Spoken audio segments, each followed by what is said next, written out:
why does the MTA waste money on technologies that don't work and are not needed, such as out-of-date things like analog plaques announcing the arrival of the next bus, whereas announcements on the subways are still garbled and the stations are filthy? I mean, it seems to me that, why are we investing in old technologies? There was a recent article in the New York Times about how they're way past due on certain updates of certain technologies for homeland security purposes.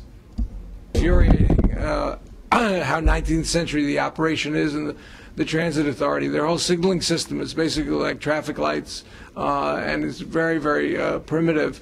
But for some reason, it seems very difficult for them to move even into just the 20th century. So it's maddening. And we've supported some of the technological initiatives because we thought that the aims were good.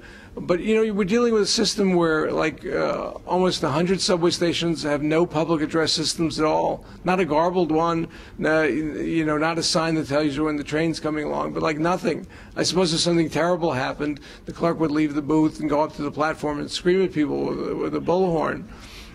So we are a very old system. It is very frustrating. It was just in the newspaper today that one of the initiatives they have for security, which is they hired this firm Lockheed Martin to put more cameras in the subways, and while they're not very useful as a deterrent against terrorism or crime, they're very good at detecting it, which is what was the case recently, not so recently, but in the London bombing.